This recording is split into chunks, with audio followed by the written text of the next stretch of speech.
Hey folks, welcome to Seaway Whiskey Wire. Tonight on the bar, we've got the Nikka Miyagikyo Single Malt Japanese Whiskey. Stay tuned.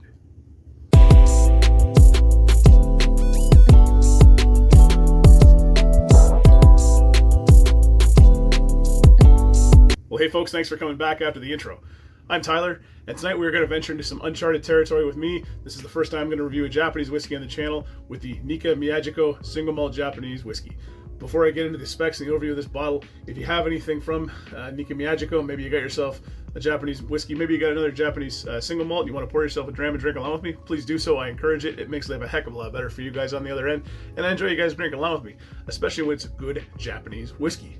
So just a little bit of background on the Nikka Miyagikyo Distillery for those of you who aren't too familiar with it. It was founded back in 1969 by Japanese whiskey pioneer Masataka Taketsuru. It's located in the lush, mist-covered valleys of West Sendai in Miyagi Prefecture.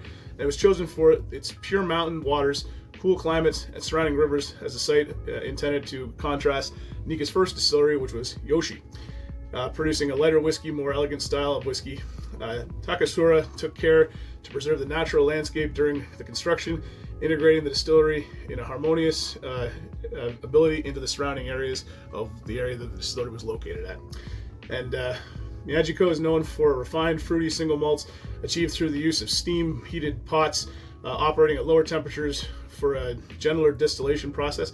And the distillery is also uses house traditional coffee stills, producing distinctive grain whiskeys that play a key role in the blending process for Nikka, and are bottled into popular expressions like coffee malt and coffee grain.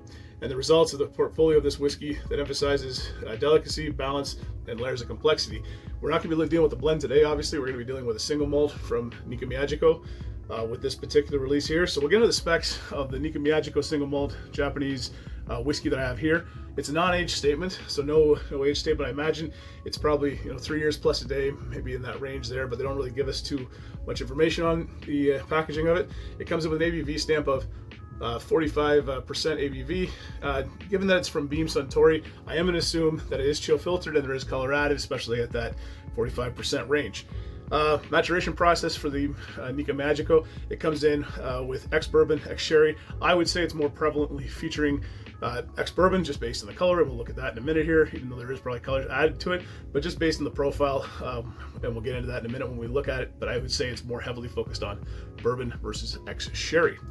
With that, we'll move into the presentation on this release here from Nikka Miyagikyo. And release-wise, I think it's a pretty elegant bottle. I like the look of it.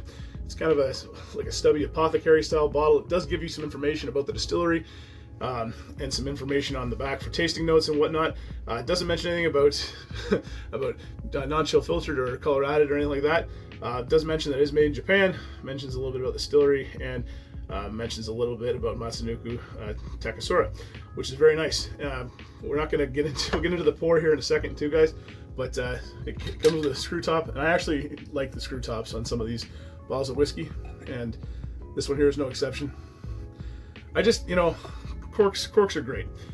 Synthetic corks can be a bit problematic. A natural cork can be really problematic, actually, but I just kind of wish some other whiskey companies would do the screw tops. It just makes it more easily available and easy to take it off, and you don't have to worry about cracking it or anything like that or degrading. But anyways, let's get into the color now that we're into the pour here for the Nikka Miyagikyo and see what the color looks like. Going close again, the color, it likely has color added there, but it is a very light gold color. And I think they would have added more if they were more heavily focused on the sherry aspect of it. I think you would see a much darker whiskey. Again, this is fairly light, even to say there's color added to it. Yeah. All right, give it a little swirl in my Highland glass here.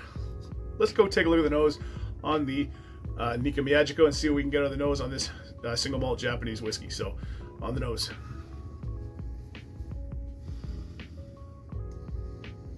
Right off the bat, 45%. Nothing harsh, nothing burning the nostrils. You get right in there, no issue at all. Very clean spirit, very nice, fruity spirit. Sweet vanillas, caramels, some red berries in there too, raspberries, strawberries, cherries. Then I'm getting some red apples, some pears. The this tropical kind of pineapple bit on the back end. And then right behind that is, it's almost like a grilled pineapple into some bitter oak.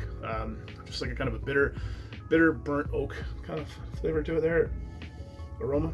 Yeah. Very nice, very easy nose on this non-aged statement from Nikka Miyagikyo. And with that, I didn't look up how to say cheers in Japanese, so I'll just say slanja, I guess. But we'll get into the palate and the taste and see what we can pull out of Nikka Miyagikyo Single Malt Japanese Whiskey on the palate. So hopefully you got something good in your glass. Slanja, to your health, and let's get into it.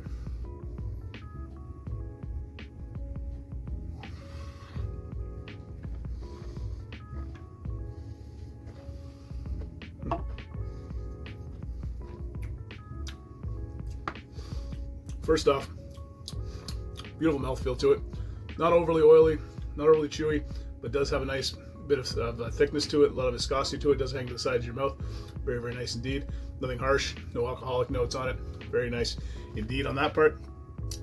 Profile-wise though, nice and sweet at the beginning. Punches you with a nice dose of spice in the middle, and then it kind of drifts off with a little more fruity character at the back.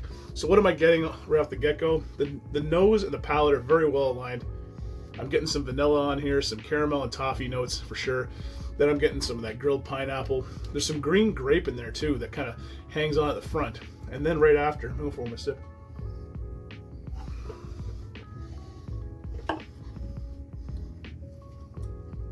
Yeah, the nice sweet fruits in the beginning, vanillas and toffees.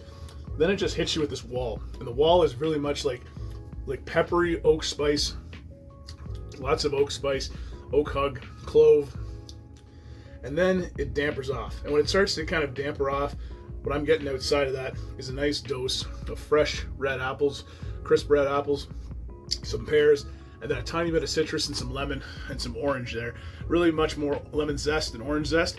And then the after kind of flavor is really, really very easy. It's kind of this oak, kind of this bitterness that kind of goes with some oak cask in there, maybe some more tired oak casks in there. But it is not overly bitter, but it is just a component to it that I want to mention in the review. With that, I'm going to move into the finish. We'll get into my final thoughts, and then I'll let you know my recommendations when we get to the value proposition. So I'm going into the finish, one more sip, and I'll give you my thoughts.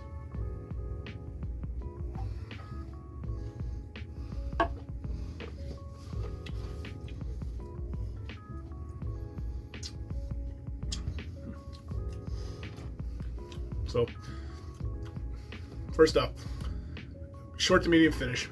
Nothing too crazy here. Hangs on for a little bit. Takes a little bit of time to get there, but not really. Once you get there, you're kind of into it.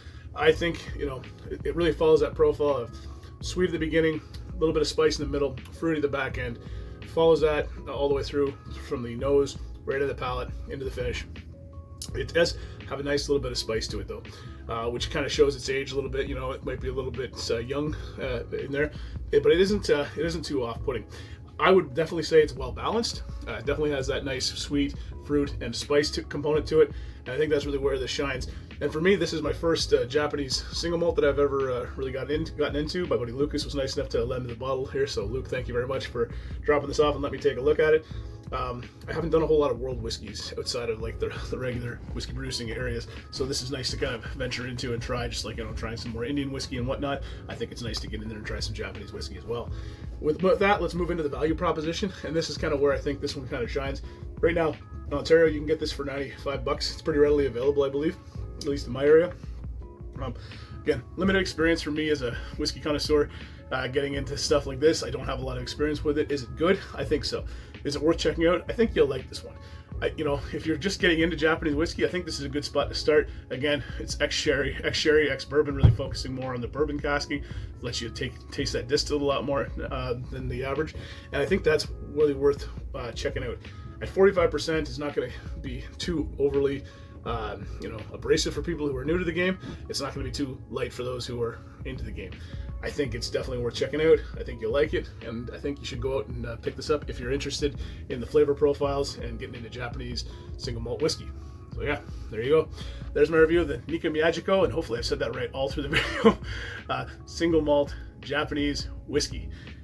And that wraps it up. If you guys like what we're doing here at Seaway Whiskey Wire, you guys know that drill. Like and subscribe down below. And hey, don't forget to check me out on Instagram at Seaway Whiskey Wire for more content. And you know, if you think that there's somewhere else I need to go as far as getting more experience here in some Japanese whiskey or whatnot, feel free to stick that down in the comments. I love hearing from you guys and give me your recommendations of where I should go next. Well, guys, if you're still hanging around this long in the video too, thank you very much. Really appreciate it.